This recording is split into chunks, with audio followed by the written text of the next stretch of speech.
Nah, dari tafsir-tafsir ini kemudian kita tidak boleh merasa bahwa kita yang paling benar dengan menganggap keyakinan orang lain pasti salah. Kita boleh menganggap keyakinan ini paling benar, boleh banget, that's okay, that's fine, itu boleh. Tapi jangan kemudian menganggap orang yang berbeda ini pasti salah. Ini kan yang menjadi persoalan. Silahkan berjenggot, bercingkrang, silahkan aja, itu keyakinan.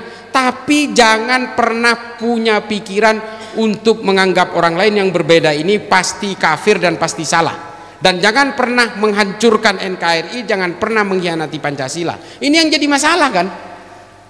Kelompok-kelompok Wahabi ini bukan hanya berjenggot dan bercingkrang, bukan Pak. Mereka menganggap orang lain kafir.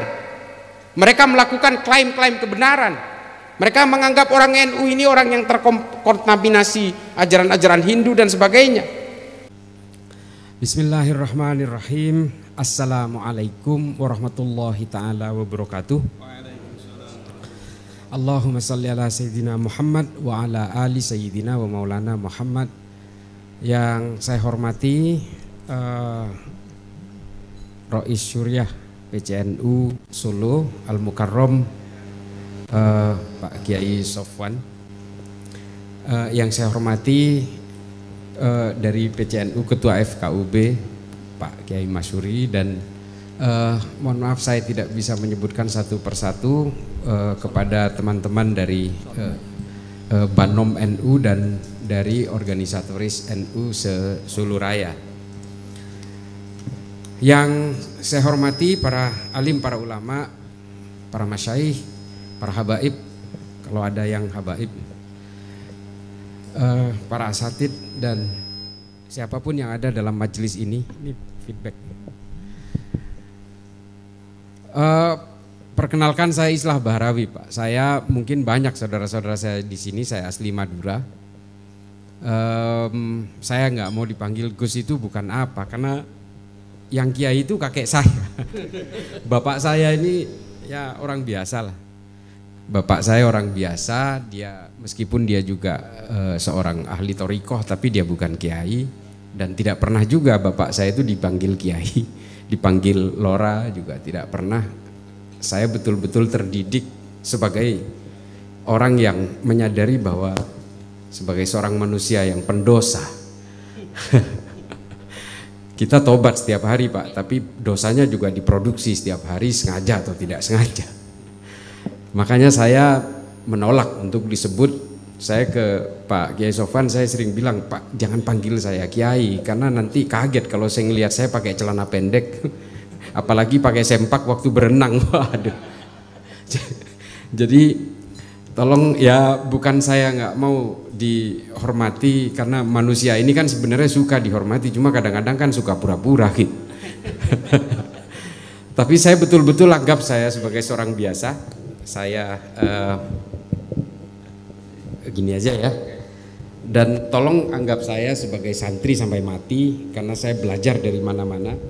Saya belajar dari para ulama, para kiai, saya belajar dari alam, saya belajar dari binatang, saya belajar dari orang-orang ateis, saya belajar dari orang-orang liberal, dari orang mana saja.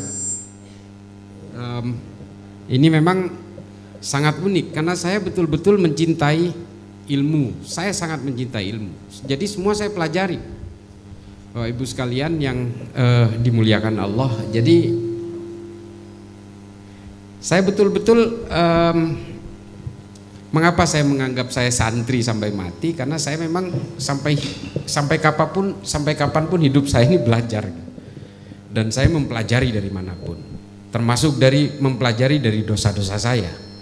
Ini kan pelajaran juga.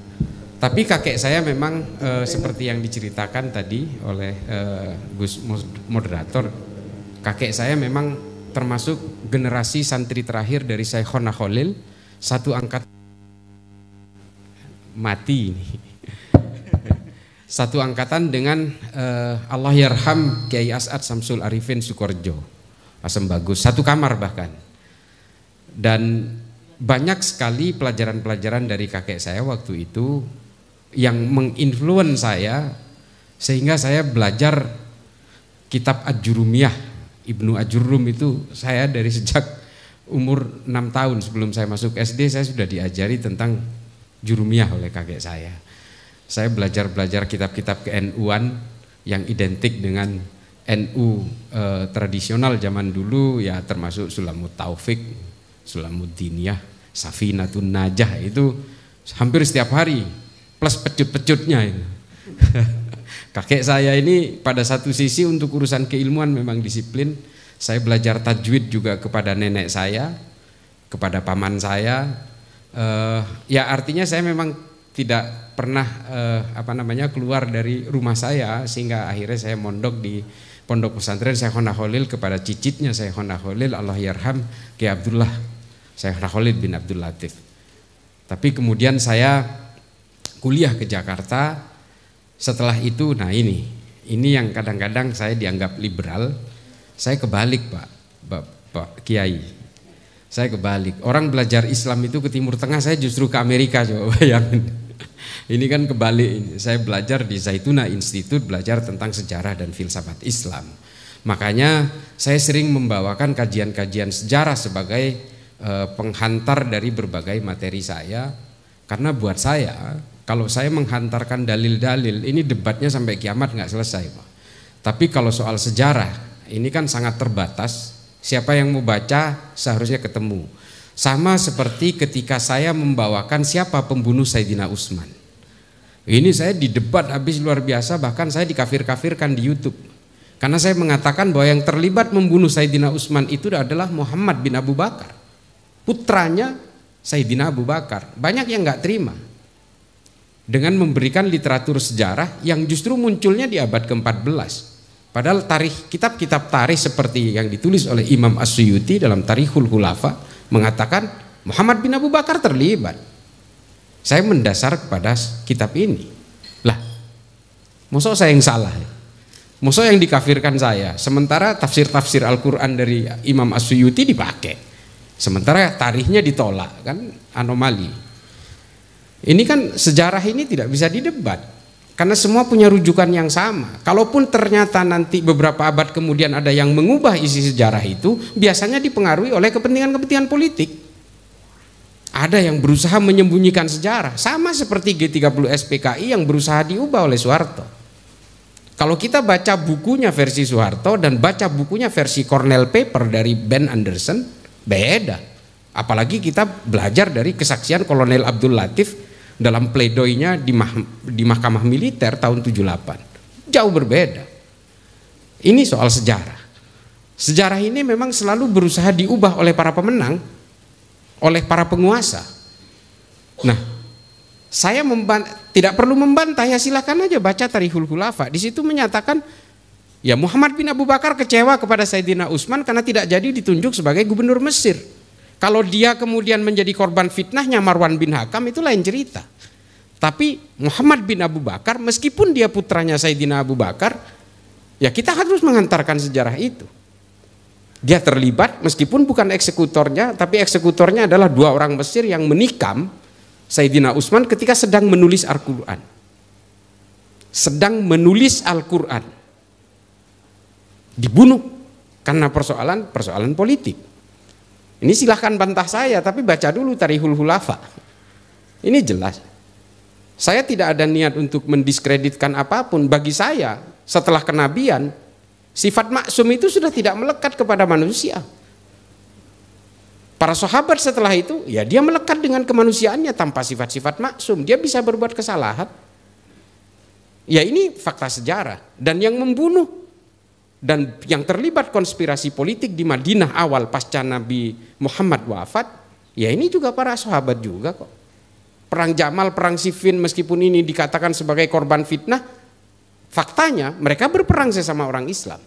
Nah ini juga jawaban saya terhadap beberapa orang yang membantah di YouTube karena ini ada rekamannya. Ya ini semua rujukan sejarah. Tarikh At-Tabari jelas, Ibnu Athir, Ibnu Katsir, Ibnu Mas'udi sebagai penulis sejarah yang pada generasi terakhir juga banyak menulis surat tentang ini. Konflik Sa'ad bin Ubadah dengan Sayyidina Umar, perpecahan antara kaum Muhajirin dan kaum Ansor, ini kan juga terjadi.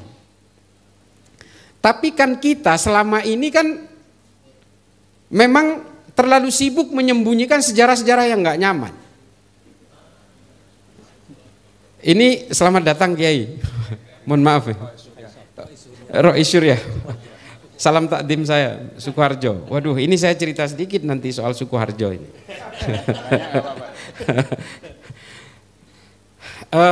Jadi itu berbagai pandangan saya, sehingga saya kadang-kadang dikatakan liberal, Pak. Loh, liberal gimana? Saya ini Nahdien sejati, saya lahir ini oe-oe udah jadi Nahdien kok. Saya dikatakan liberal gara-gara saya sekolah di Amerika. Saya di Amerika sekolah sejarah.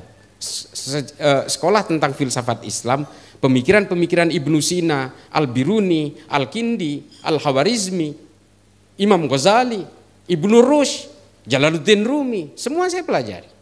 Termasuk juga bagaimana filsafat-filsafat modern dan filsafat Eropa mengutip dari sanad-sanad keilmuan dari para pemikir Islam awal, Thomas Aquinas, Jürgen Habermas, Immanuel Kant, Foucault, wah makin unik itu. Semua belajar dari orang-orang Islam.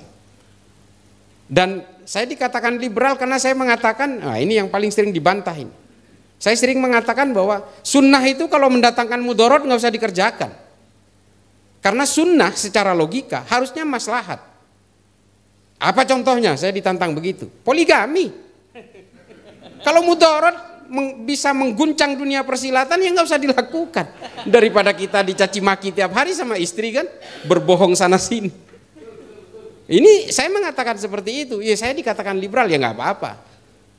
Saya mengatakan ya itu contohnya. Meskipun ini dikerjakan oleh Nabi, masa harus kita kerjakan meskipun ini sunnah? Daripada kita dimaki-maki istri tiap hari, daripada baju-baju kita ada di got.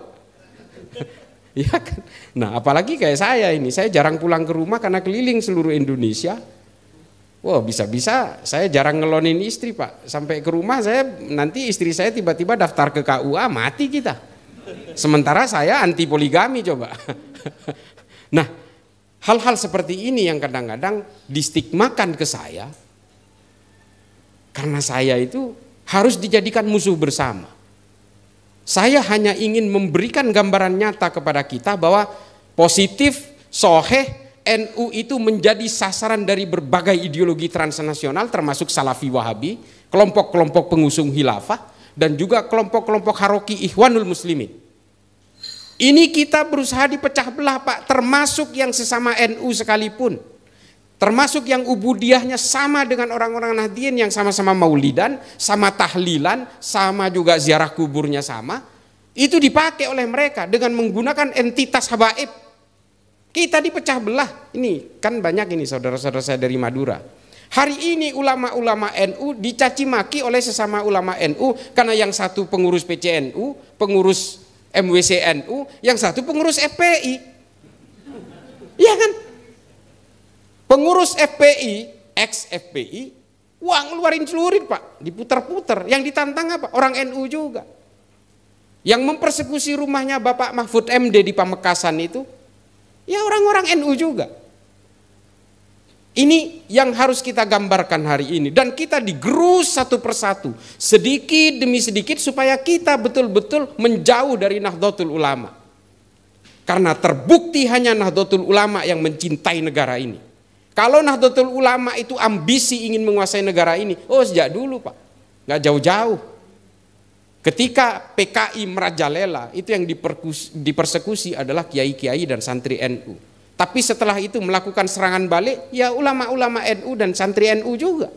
Semuanya pada diam. Dan yang mematahkan teori-teori janji-janji land reform dari PKI itu ya ulama-ulama NU. Makanya NU menang tahun 71. Ini harus kita sadari. Dan NU itu pada zaman Soeharto seperti apa? Ini mohon maaf. Ini sejarah nggak bisa dibantah. Yang dipersekusi dan yang betul-betul digencet itu orang NU. Padahal orang NU tidak punya sejarah melawan terhadap negara ini. Tidak pernah menyuarakan kebencian kepada orang yang berbeda. Itu NU. Ini ditulis tuntas oleh Phil Caruso dari Tillman University. Bukan kata saya. Makanya NU itu menjadi penting di negara ini. Kalau NU tumbang, semuanya selesai Pak. Mau Pancasilanya juga habis semua. Terbakar semua kalau NU sampai tumbang. Karena hanya NU yang bisa menjadi perekat di sini dan yang menjadi tonggak pasak utama dari Pancasila.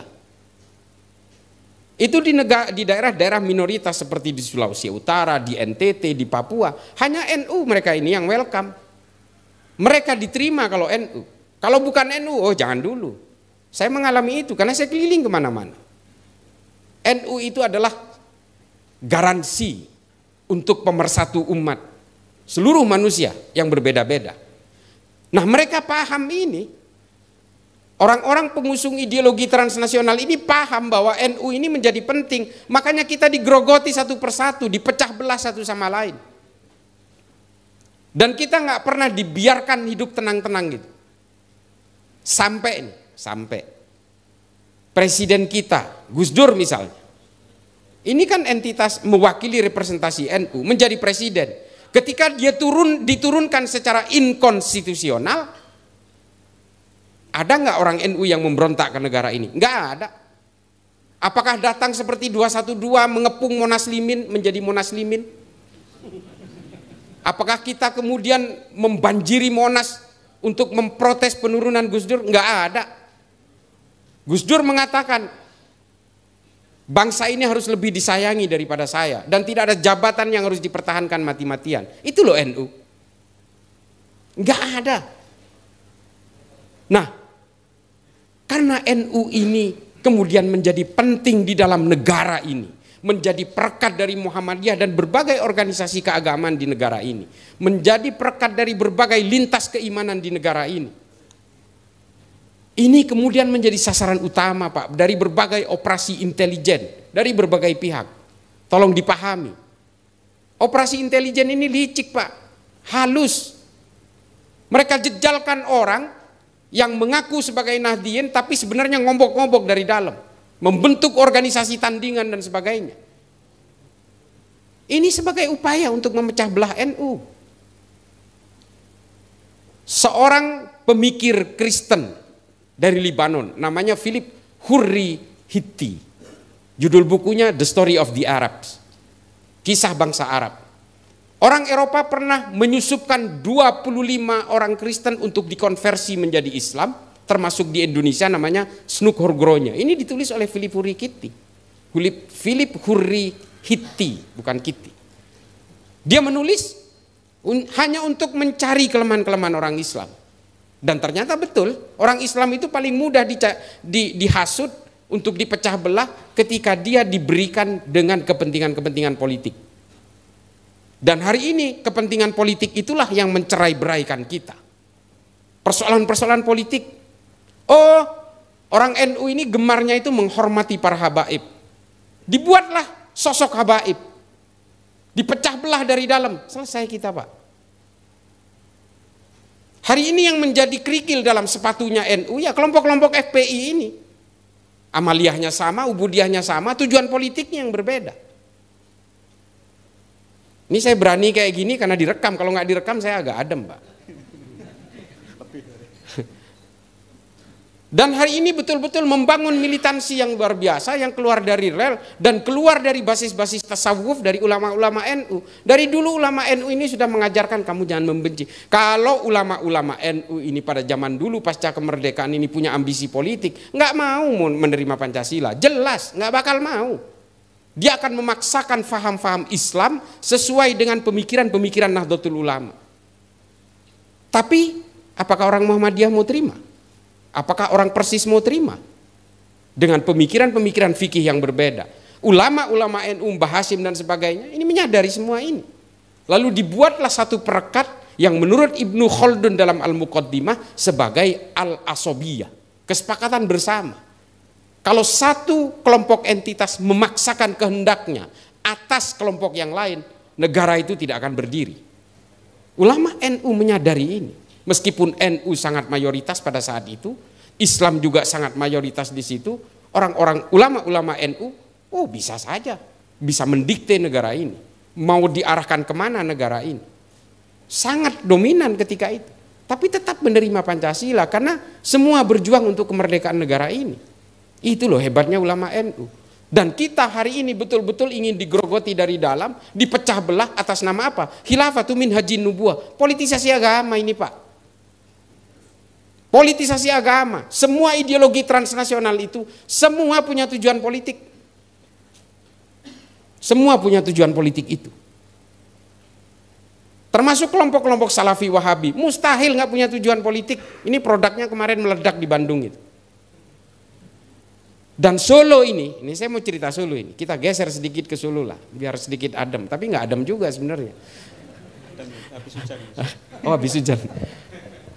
Solo ini menjadi simpul yang penuh dengan keunikan, Pak. Semua ideologi hidup di Solo. Bomnya meledak di Bali, simpulnya di Solo. Bomnya meledak di Bandung, simpulnya di Solo. Semua mengarah Solo. Konfliknya di Poso, simpulnya ada di Solo. Konfliknya di Ambon, simpulnya di Solo. Semua ada di sini, Pak. Ini tolong disadari. Mengapa Solo? Solo ini sudah menjadi melting pot ideologi sejak dulu. Semua ideologi hidup di sini. Ahlus Sunnah wal Jamaah hidup. Syiah hidup. PKI hidup. Hidup. Di sini udah pernah menang loh PKI pemilu tahun 1955. Karena janji PKI adalah mengembalikan tanah rakyat yang dikuasai oleh keraton. Menang di sini. Tapi setelah itu yang menang adalah Syarikat Islam. Syarikat Dagang Islam ketika itu. Karena isinya kan pedagang-pedagang semua. Di sini adalah melting pot ideologi. Coba bayangin kalau ini kemudian didiamkan menjadi satu perbedaan yang saling bergesekan, pada akhirnya melahirkan produk-produk seperti yang dilakukan oleh Abu Bakar Ba'asyir. Dan ini kemudian menjadi epicentrum. Saya pikir kemarin bom yang meledak di Bandung itu, Pak, udah bukan bagian dari Solo. Ada juga. Masih menggigit kota Solo juga. Ternyata ya asalnya dari sini-sini juga. Coba. Nah. Tapi ini memang tidak sengaja kita keluarkan karena masih ada pesta, Pak. Ini kan pestanya udah mau bubar, nggak apa-apa lah dikit-dikit. Tapi ini harus dipahami oleh Bapak Ibu sekalian yang saya muliakan di kota Solo ini harus kita sadari bahwa NU harus menjadi pemain utama di kota Solo, karena kalau NU tidak bisa menjadi perekat dari berbagai ideologi yang hidup dan tafsir-tafsir yang segala macam ini, maka Solo betul-betul akan menjadi epicentrum yang dalam konteks negatif, bukan dalam konteks yang positif. Ini kalau didiamkan. Makanya semua kesatuan TNI dan Polri itu pasti punya posko di Solo. Memang unik, Pak. Ini mohon maaf ya. Termasuk orang Islam yang makan anjing pun ada di sini, Pak. Ini membuktikan bahwa ideologi apapun hidup di sini. Ini kan harus kita ketahui semua. Artinya dan semua punya zona nyamannya masing-masing. Dan ketika satu sama lain saling mempersekusi, ini kan bahaya. Amrozi simpulnya di sini padahal orang Lamongan. Agus Suyatno yang kemarin jadi pelaku itu melakukan amaliyahnya di Bandung di Astana Anyar, padahal orang di sini juga. Coba, istrinya ya orang sini, orang Sukoharjo. Sukoharjo lagi. Bicara Al-Mukmin ya Sukoharjo lagi. Solo Raya. Ya seperti yang kata tadi Pak Masuri bilang, ini panggungnya ya di Solo. Dan dilalahnya ya presidennya dari Solo lagi. Udahlah, ini tempat carmuk, ini cari muka di sini. Ada yang orang ingin naik jabatan ya cari mukanya di sini. Ada yang ingin meruntuhkan negara ini cari mukanya juga di sini. Macam-macam. Karena memang ini titik simpulnya, Pak. Dari semua gerakan usroh pada zaman Soeharto, pada zaman Soekarno, sampai kemudian gerakan-gerakan Salafi Wahabi, itu semua epicentrumnya di sini. Dan mereka cari makannya di sini, jadi tukang parkir lah, laskar ini, laskar itu. Dihimpun dalam DSKS. Memang kita nggak tahu apa? Tahu kita. Saya kebetulan tenaga ahli di Mabes Polri, Pak. Kita tahu betul peta di sini sebenarnya. Memang sulit kalau kita tidak punya resistensi secara kolektif, tidak bisa menyelesaikan ini. Nah, Bapak Ibu sekalian, kelompok-kelompok pengusung khilafah ini juga kemudian menjadikan Indonesia sebagai melting pot dari proxy war. Apa proxy war? Ya kaki tangan. Pendanaannya dari mana? Dari segala arah, Pak, termasuk dari luar negeri. HTI itu kantor pusatnya di London. Curiga nggak sampean? Curiga lah. Gerakan Hizbut Tahrir yang ingin menghilafahkan seluruh dunia, kantor pusatnya di London. Kenapa nggak dimulai dari London? Kok tiba-tiba ngacak-ngacak Indonesia? Dikatakan khilafah ini buatan Tuhan, buatan Allah, warisan Nabi Muhammad. Ayo kita bantah-bantahan soal itu. Kasihan bangsa Romawi yang udah mikirin sampai nggak tidur-tidur untuk membuat sistem khilafah. Terus tiba-tiba ini diakui dari ini buatan Tuhan, ini buatan orang Islam. Bukan. Sistem syura yang dipakai Khulafaur Rasyidin itu udah dibikin oleh bangsa Romawi 1400 tahun yang lalu. Namanya Respublika Romana. Ini soal sejarah ini. Terus dikatakan, wah ini orang Islam wajib mendukung khilafah. Ini kan gaya-gayaan aja, ini kayak tukang sulap Pak. Kita disuruh jangan pergi dari situ karena dia mau jualan obat. Dia terus membuat narasi-narasi supaya orang betah. Nah ini yang dilakukan kelompok khilafah ini. Bani Umayyah menggunakan sistem al-mamlakah, kerajaan. Seperti yang dilakukan Arab Saudi hari ini. Itu kan sistemnya orang Romawi juga. Namanya monarki absoluto. Ini saya sering katakan ini di dalam YouTube tentang ini. Pada zaman Bani Abbasiyah, sistem politik yang dipakai adalah ahlul halli wal aqdi.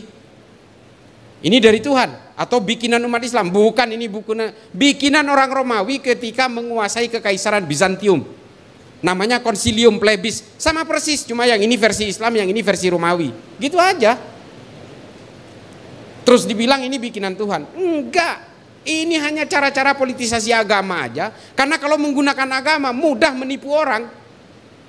Orang mudah percaya untuk terhipnotis lalu mengikuti dia. Lalu kita ikut serta mewujudkan ambisi-ambisi politik dia supaya menjadikan Indonesia ini negara khilafah. Menurut mereka. Oh ibu sekalian, soal teroris, saya mau cerita soal teroris kemarin itu. Saya hari ini selama 3 hari terakhir saya betul-betul dibantai oleh pengikutnya Ustadz Abdus Somad. Karena saya berusaha membantah fatwa dia tentang harokah istishhadiyah dan harokah intiradiyah. Nah ini selalu dipakai, percaya nggak Bapak? Konon Ustadz Abdus Somad menggunakan fatwa ini untuk pejuang Palestina yang melakukan bom bunuh diri. Tapi tahu nggak, fatwa ini dipakai oleh teroris di Indonesia untuk melakukan bom bunuh diri. Apakah dia bisa ditangkap sebagai seorang ideolog, penganjur, fatwa yang memperkuat orang untuk melakukan gerakan-gerakan amaliyah teror seperti ini? Bisa sebenarnya. Cuma kita tidak perlu melakukan penegakan hukum untuk menangkap orang-orang seperti Abdus Somad. Abdus Somad yang harus sadar, ini kan membahayakan umat Pak. Saya bantah itu. Ma'lim fil Thoriq yang ditulis oleh Said Qutb di Mesir untuk keperluan orang Mesir, untuk konsumsi politik Mesir, untuk melawan Presiden Gamal Abdul Nasser, pada akhirnya dipakai oleh gerakan teror di seluruh dunia. Bukunya Abu Bakar Naji, seorang ulama Saudi bernama Idarat At-Tawahhush, yang sebenarnya dirancang untuk ISIS di Irak dan Suriah, akhirnya dipakai oleh kelompok-kelompok jamaah Islamiyah dan jamaah Ansarud Daulah di Indonesia. Ini kan bahaya. Dia menghalalkan orang pelaku bom bunuh diri. Kalau zaman Rasulullah pakai pedang terjun ke tengah-tengah orang kafir katanya. Di Indonesia hari ini, di hari ini, di abad modern ini tidak perlu pakai pedang, pakai bom aja meledakkan diri. Dan dia juga menyalahkan orang karena itu dianggap sebagai bom bunuh diri. Katanya ini bom jihad katanya. Kan bahaya pemikiran seperti ini.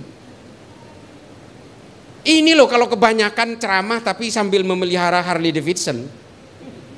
Saya nggak mau mencaci maki dia, enggak, tapi tolong ini diralat fatwanya. Karena imbasnya kepada umat sungguh luar biasa Pak. Saya pikir dia anti Wahabi, ternyata nggak juga, sama kelakuannya. Saya itu anti Wahabi karena dia menganjurkan kebencian dan mengkafir-kafirkan orang lain. Ternyata ini sama. Ini yang saya maksud dengan upaya memecah belah kalangan Nahdien dari dalam. Yang mencaci maki saya karena saya melawan dari fatwanya UAS ini siapa? Orang-orang Madura juga. Orang-orang NU juga, coba bayangin. Saya marah kalau ini. Karena hasil dari interogasi terhadap berbagai teroris itu, salah satu yang menjadi rujukan adalah fatwa-fatwa dari ulama seperti Abdus Somad. Yang memperbolehkan untuk terjun ke tengah-tengah orang dan meledakkan diri. Memang ada disclaimer yang dikatakan oleh Abdus Somad di dalam videonya. Untuk wilayah-wilayah perang boleh melakukan itu. Di Indonesia sebagai negara aman tidak boleh katanya. Tapi menurut teroris kan ini bukan daerah aman. Menurut teroris Indonesia ini kan darul harb. daerah perang yang harus dikuasai. Semua orang yang bernaung di bawah Pancasila dan Undang-Undang Dasar 45 ini adalah orang jahiliyah yang halal darahnya. Makanya mereka menganggap Indonesia ini bukan daerah aman buat kelompok teroris itu. Jadi persoalan aman dan tidak aman ini menjadi disclaimer buat saya. Makanya nggak usahlah ngeluarin fatwa-fatwa seperti itu. Bahaya buat umat. Kalau orang yang masih bisa mencerna, oke, that's fine. Tapi kalau orang yang tidak bisa mencerna keilmuan agamanya, ini kan selesai semua. Lalu dia mengatakan wajib seluruh umat Islam mendukung khilafah. Yang jadi rujukan adalah Imamul Hakim dalam Al-Mustadrak alas Sahihain. Saya udah baca kitab ini. Katanya disohehkan oleh Az-Zahabi. Justru Az-Zahabi yang mengkritik kitab ini karena dianggap Imamul Hakim itu menulis kitab ini dalam keadaan pikun. Ini loh, kita kadang-kadang betul-betul dikelabui oleh narasi-narasi dan dalil-dalil agama karena mereka memanfaatkan ketidaktahuan kita tentang literatur agama. Padahal Islam itu, Pak, Islam itu punya sejarah literatur yang luar biasa sehingga mengilhami keilmuan-keilmuan di Eropa hingga hari ini. Lensa, HP ini yang menciptakan prototipe pemikiran awalnya ini orang Islam, Pak. Nama kitabnya Al-Haya. Lalu kemudian kitab ini diusung ke Jerman, kemudian disempurnakan. Yang kita tahu hari ini yang menciptakan lensa kamera itu orang Jerman. Padahal ini orang Islam. Yang membuat ordo dan klasifikasi berbagai tumbuhan dalam ilmu biologi itu orang Islam juga. Namanya Abu Bakar Ahmad Ad-Dinawari. Nama kitabnya An-Nabat. Akhirnya semua itu diusung ke sana, lalu dibuat teori-teori tentang mikrobakteri dan sebagainya ke Eropa. Dan kemudian mengilhami kelahiran-kelahiran ilmu biologi, termasuk juga yang kemudian membuat teori Darwin. Berbagai keilmuan-keilmuan dalam Islam termasuk ilmu musik, Al-Farabi, Al-Kindi, filsafat-filsafat Islam di bawah Imam Ghazali, Ibnu Rushd, Jalaluddin Rumi dalam Fihi Ma Fihi. Ini mengilhami berbagai gerakan-gerakan filsafat modern hari ini kepada orang Eropa. Semua bersanad kepada pemikiran orang Islam, Pak. Pemikiran Thomas Aquinas dalam Pemikir Katolik, nama bukunya Summa Theologica, ini diambil dari perdebatan Imam Ghazali dalam Tahafud Al-Falasifah dengan Ibnu Rushd dalam Tahafud At-Tahafud. Indah sekali Islam ketika berkenalan dengan ilmu pengetahuan. Indah, Pak. Dan semua mengilhami gerakan kedokteran modern, pemikiran Ibnu Sina tentang bagaimana manusia mencerna makanan lalu keluar menjadi kotoran segala macam. Ini teori-teori Ibnu Sina yang kemudian dipakai ilmu kedokteran modern hari ini. Kita kan nggak pernah melahirkan itu lagi. Karena apa? Karena kita sudah betul-betul tercerai-berai karena persoalan politik. Politik semua yang menjajah kita hari ini sehingga kita terpecah belah menjadi firqoh demi firqoh, menjadi sekte demi sekte. Sunni dan Syiah. Karena persoalan politik terbelahnya. Lalu mereka membuat fikih-fikih sendiri, memodifikasi Quran-Quran sendiri, dan permusuhannya 1500 tahun tidak selesai. Ahmadiyah juga karena persoalan politik terbentuknya. Berbagai firqoh juga terbentuk karena persoalan politik, karena dibuat oleh siapa? Oleh bangsa barat, Pak. Sama, orang Islam menimpa apa juga yang dialami oleh orang Kristen. Orang Kristen terciptanya Katolik dan Protestan juga karena persoalan persoalan politik. Hindu juga perpecahan antara Shiv Sena dengan kelompok Hindutva, Bharatiya Janata garis keras karena persoalan politik. Semua karena persoalan politik. Orang Buddha membentuk kelompok Asin Wiratu, mengusir orang Rohingya dari Myanmar karena persoalan politik. Orang Protestan dari Jerman membuat kegaduhan, huru-hara, melakukan aksi teror lewat Baader-Meinhof karena persoalan politik.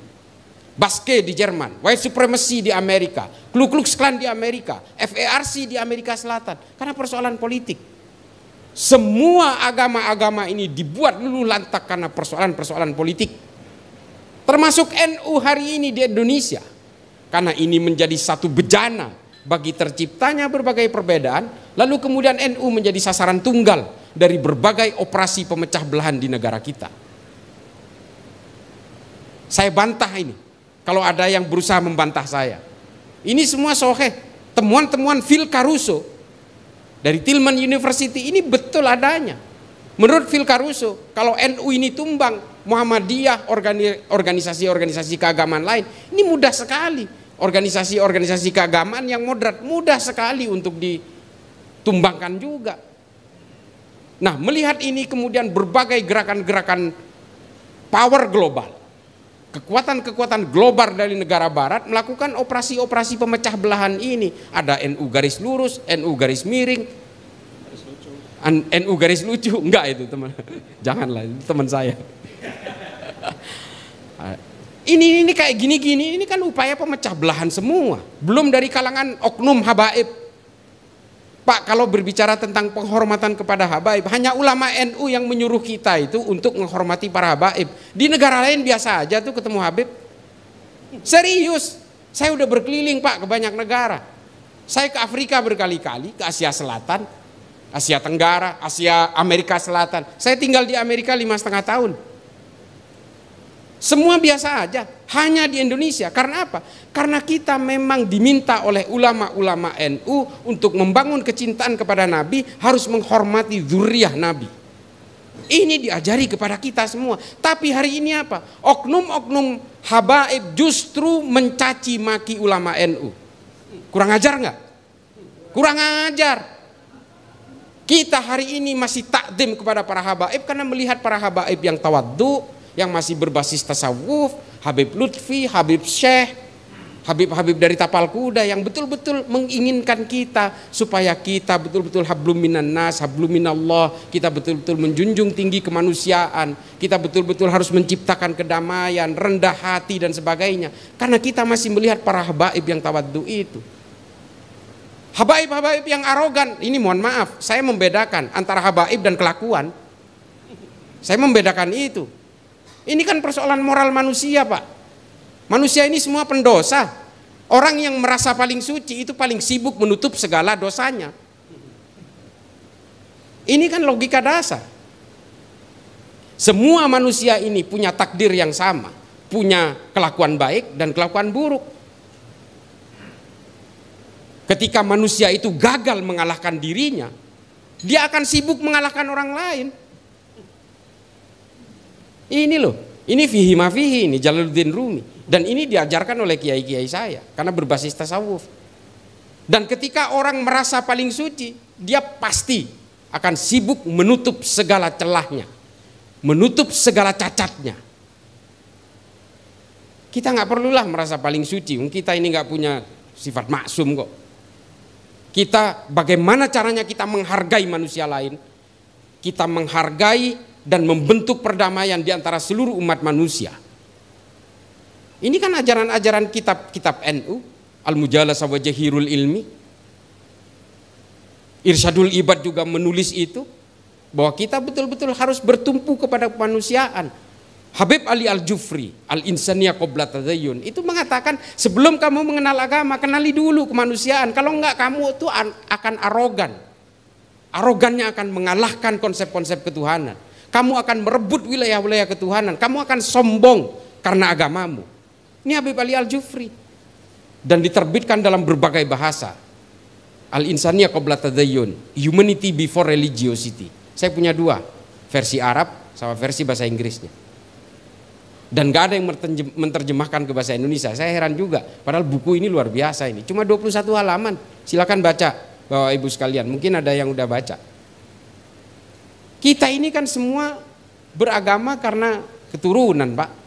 Bapak Ibu sekalian, para kiai, mohon maaf. Ini kata Habib Ali Al-Jufri, takdir-takdir keimanan kita ini kan tergantung dari kelahiran kita. Saya Islam karena saya lahir di Madura, orang tua saya beragama Islam, kakek saya beragama Islam. Maka kemudian menjadi Islamlah saya. Kalau saya lahir di Manado, wah kulit saya putih Pak, kinclong ini, glowing. Dan mungkin agama saya Kristen. Nah, karena kelahiran-kelahiran yang kemudian merunut kepada keimanan-keimanan inilah, oleh kata Habib Ali Al-Jufri, kita harus menghormati orang meskipun keimanan itu tanpa kompromi, tapi dalam soal kemanusiaan kita tidak boleh berkompromi dengan apapun. Karena kita semua bersaudara dalam kemanusiaan. Sayyidina Ali juga mengucapkan ini. Nah, hal-hal seperti inilah yang kemudian kita harus pahami bahwa warga Nahdien Ini ingat lagi ini. Saya Rianto. Ini saya kemarin ke Mojokerto. Saya kalau ingat Rianto ini dinerakakan hampir tiap hari. Alih-alih ngirimin Fatihah, Pak. Di media sosial ini dinerakakan karena dia berhasil membuang bom yang ditaruh oleh teroris yang mengatasnamakan Islam. Lalu Rianto mengambil ini, lalu dia meledak bersama bom yang diselamatkan dari sebuah gereja, Pak. Ini loh, dari Banser. Dan dia itu betul-betul dikafirkan di media sosial berkali-kali. Nah ini kayak gini ini. Mereka nggak tahu bahwa juga, ya sering saya ceritakan kalau di YouTube, mereka tidak tahu bahwa ada mukhairik di dalam Islam, orang Yahudi yang berperang di perang Uhud lalu gugur di medan Uhud. Dia orang Yahudi. Ada beberapa riwayat yang mengatakan dia sudah masuk Islam, tapi saya tetap memegang bahwa dia belum masuk Islam ketika itu. Karena apa? Karena dia ingin menjunjung tinggi piagam Madinah, makanya dia ikut berperang. Dan sebelum berangkat ke medan Uhud, dia mengeluarkan surat wasiat, apabila saya mati di perang Uhud, 5/7 dari harta saya serahkan kepada Nabi, termasuk 3 kebun kurma yang dimiliki. Lalu dia berangkat ke medan perang Uhud, dia gugur di sana. Sahabat sampai bingung, tanya kepada Nabi, ya Rasulullah, ini mau dimakamkan kayak apa? Ini syuhada, tapi bukan orang Islam. Coba. Dia terkena panah-panah beracun dari orang kafir. Padahal ini orang Yahudi. Lalu kata Nabi, enggak usah bingung, serahkan saja kepada keluarganya, makamkan sesuai dengan keyakinannya. Urusan dia akan masuk surga atau masuk neraka, biarlah Allah yang akan memutuskan. Ini loh. Ini soal perbedaan. Dia berjuang untuk umat Islam bersama Nabi di Madinah. Karena apa? Dia membela tanah air, Pak. Ini bukan perang agama, ini membela tanah air. Makanya inilah yang menjadi rujukan saya kepada Felix Xiao yang mengatakan tidak ada dalilnya dalam Islam dalam membela tanah air. Ini dalilnya. Kalau ini perang agama, Nabi tidak akan mengajak orang Yahudi. Ini perang membela tanah air yang bernama Madinah. Lalu keluarlah hadis yang terkenal bahwa mukhairik adalah sebaik-baiknya orang Yahudi. Nabi tidak pernah menyebut nama suku untuk memberikan stigma kepada orang kalau dia itu sudah masuk Islam. Ini alasan saya. Nabi selalu menyebut orang mukmin atau orang muslim kepada orang yang sudah masuk Islam. Tapi karena dia belum masuk Islam, Nabi menyebut mukhairik adalah sebaik-baiknya orang Yahudi.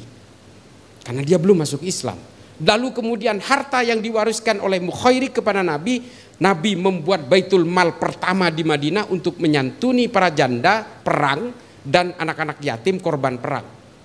Jadi Baitul Mal pertama yang dibuat oleh Nabi Muhammad di Madinah itu dari hartanya orang Yahudi yang diwariskan, yang dihibahkan kepada Nabi. Karena dia betul-betul cinta kepada Nabi.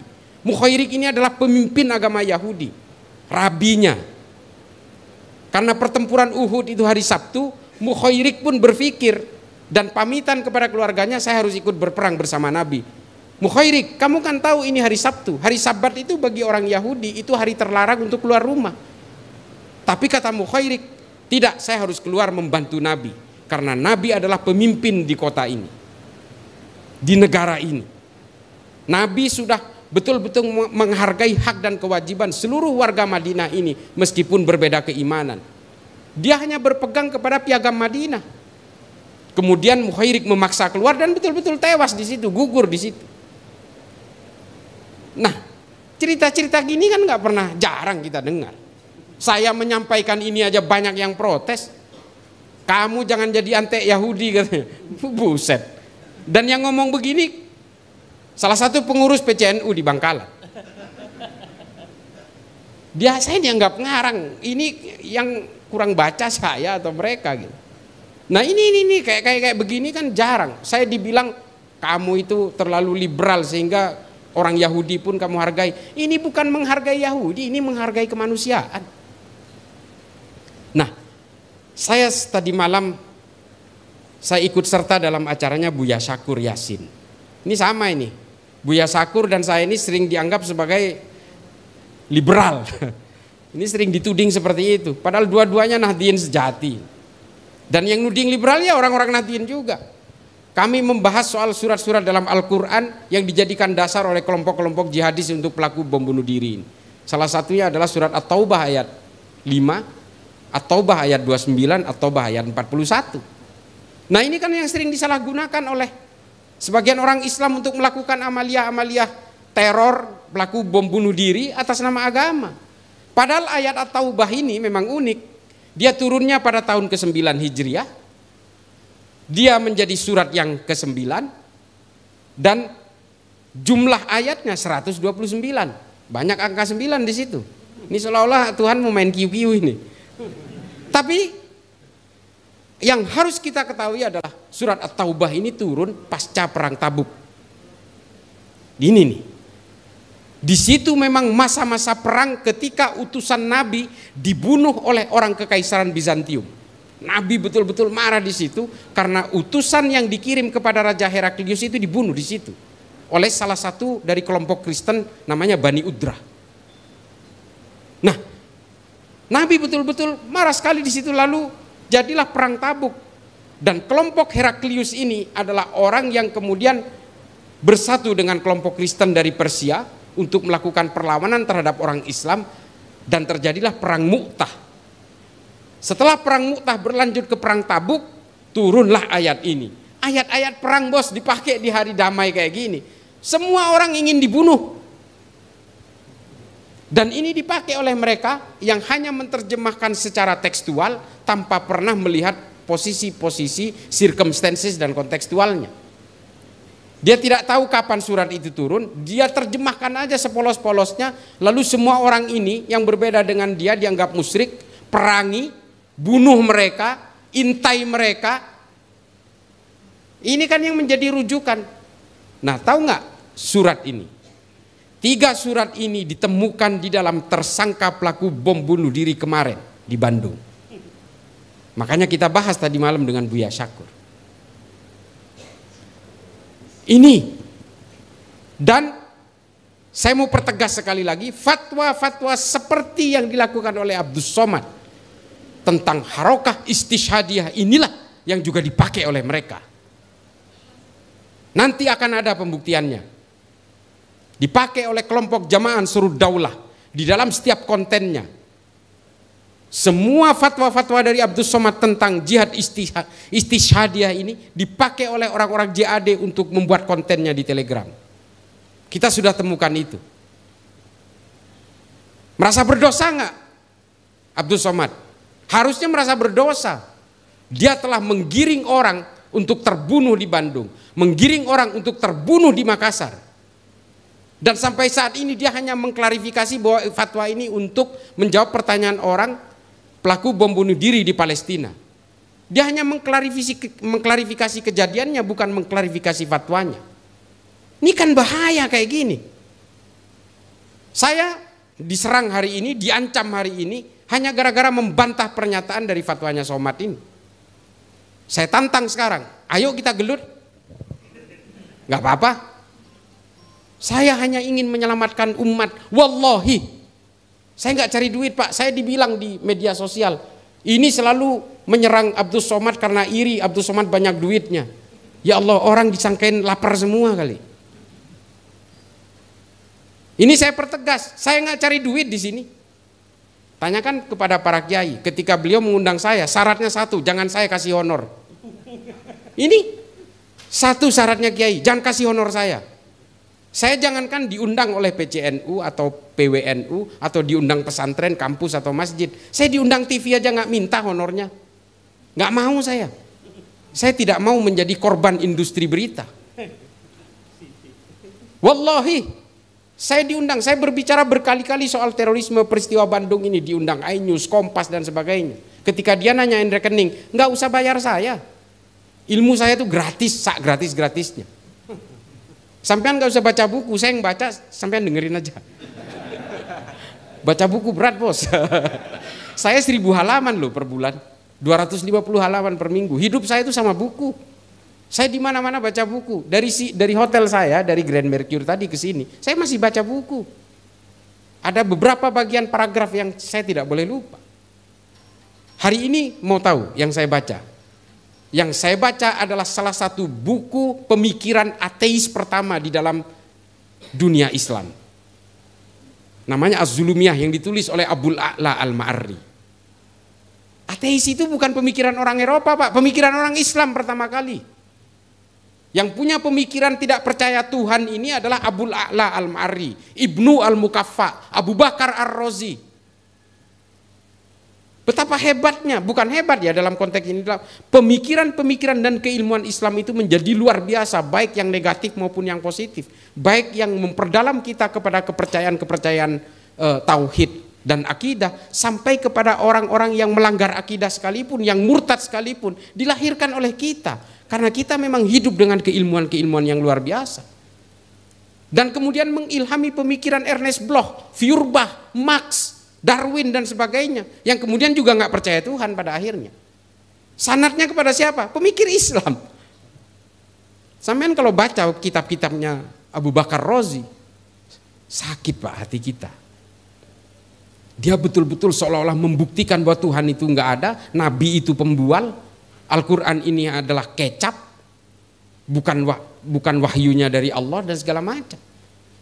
Dan ini diadopsi oleh pemikir-pemikir Inggris hari ini, Richard Dawkins, Tim Hitchens, The Four Horsemen dan sebagainya. Saya baca semua buku mereka. Saya kalau ingin tahu tentang Nabi, tentang Rasulullah, saya juga membaca sejarah yang ditulis oleh orang-orang non-Islam, William Montgomery Watt, Maxim Robinson. Saya baca Pak. Saya ingin tahu otak orang yang non-Islam ini seperti apa terhadap Islam. Jangan kalah kita. Masa orang-orang non-Islam aja yang berusaha memata-matai Islam, ya kita juga harus memata-matai mereka. Bukan apa? Supaya kita betul-betul tidak terlibat dalam perpecahan-perpecahan kemanusiaan. Itu aja tujuan saya. Kita tidak boleh saling mencaci maki karena perbedaan. Semua ajaran ini kan mengaku paling otentik Pak. Orang NU ngaku paling otentik. Wah, Wahabi Salafi apalagi, Salafus Soleh ini. Wah, paling orisinil ini, kalian ini kan udah tercemar semua ini. Kan begitu, NU apalagi, ziarah kubur ini, wah terpengaruh Hindu ini.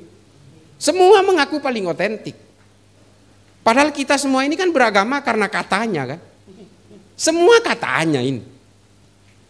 Tapi kemudian basis dasar dari semua agama inilah yang harus kita usung, sanad-sanad keilmuan dari para ulama, Nahdlatul Ulama, yang lebih mengetengahkan kerendah hatian, tawaddu, menghargai kemanusiaan dan kedamaian. Ini yang harus kita usung Pak, karena tujuan agama itu. Nggak mungkin agama ini dibuat oleh Allah, berbagai agama ini dibuat oleh Allah supaya kita saling membinasakan satu sama lain. Brutal sekali. Allah yang nggak sekejam itulah. Ini loh yang kadang-kadang kita salah paham. Ini kelompok-kelompok teroris ini kan merasa setiap orang yang berbeda harus dibinasakan. Kalau menolak mereka itu untuk sama dengan saya, untuk mempercepat apa? Binasakan aja. Kan gitu. Semua orang kafir yang menurut mereka meskipun sama-sama Islam mereka dianggap kafir karena berbeda. Ya udah, kalau nggak mau sama dengan kita bunuh aja deh. Sampai kapan kuatnya? Seluruh dunia ini kan berbeda-beda. Islam ada firqah-firqahnya. Dan kita semua ini kan penganut tafsir-tafsir, bukan penganut agama kita ini. Iya kan? Kita ini penganut tafsir-tafsir. Saya semalam bahas dengan Buya Syakur Yasin. Kita ini semua penganut tafsir. Kalau ditanya agamanya apa? Islam. NU apa Muhammadiyah? Tafsir lagi. Mazhabnya apa? Syafi'i, Hambali, Hanafi, Maliki. Tafsir lagi. Manhajnya apa?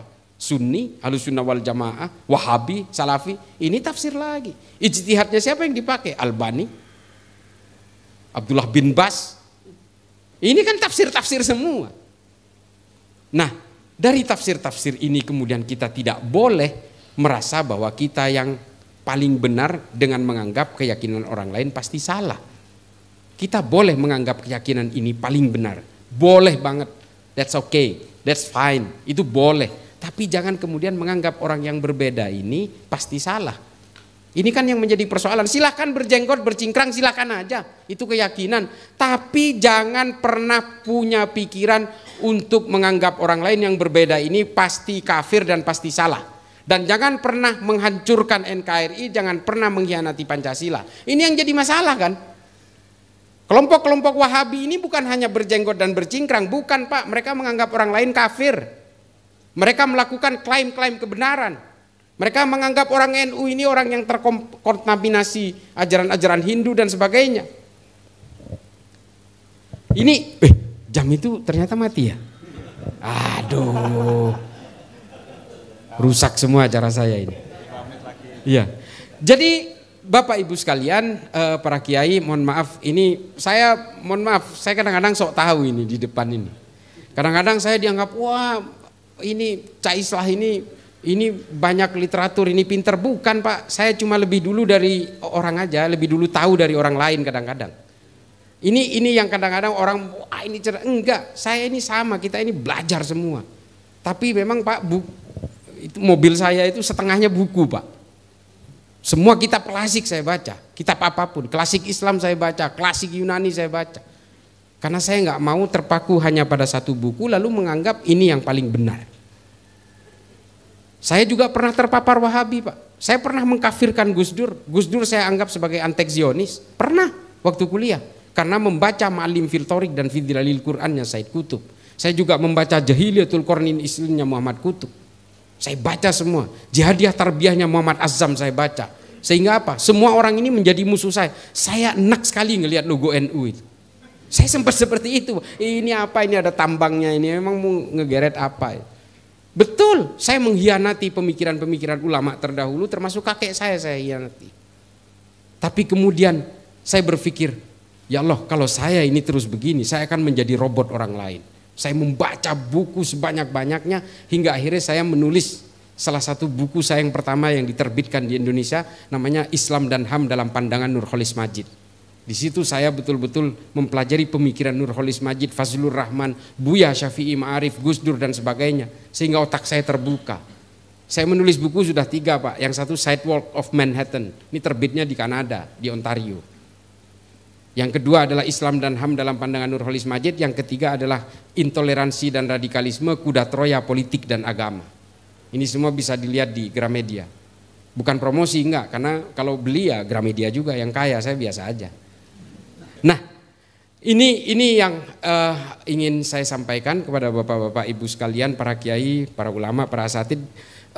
NU ini harus betul-betul dipersolid. Kita harus betul-betul menggunakan rasio berpikir kita bahwa NU ini adalah target utama dari berbagai gerakan ideologi transnasional, khilafah, salafi, wahabi dan sebagainya. Ini kan cuma mereka bertakiyah dan gak mau ngaku. Akhirnya mereka nyusup ke dalam, menggerus kita satu persatu, hingga akhirnya kita betul-betul tidak kokoh lagi. Dan setelah kita tidak kokoh lagi, kita kemudian betul-betul bisa dirubuhkan serubuh-rubuhnya bersama seluruh negara ini. Satu hal yang paling terakhir adalah bahwa mari kita jaga keutuhan negara kesatuan Republik Indonesia, karena Indonesia ini negara nggak masuk akal Pak. Kita ada 17.000 pulau, ada ratusan suku, ratusan bahasa, puluhan agama beserta aliran-alirannya, tapi kita tetap menjadi satu kesatuan negara Republik Indonesia. Kalau kita jadi ada di Arab Pak, kita udah pecah menjadi 20 negara. Kalau kita ada di Eropa mungkin jadi 15 negara. Tapi kita ini betul-betul menjadi satu kesatuan. Ini yang harus kita selamatkan, kita pertahankan untuk NKRI, Pancasila, dan tentu saja untuk perekat dari semua perbedaan ini kita dalam satu entitas yang bernama Nahdlatul Ulama. Akhiron ihdinas siratal mustaqim wallahul muwafiq ila aqwamit thoriq. Wassalamualaikum warahmatullahi taala wabarakatuh.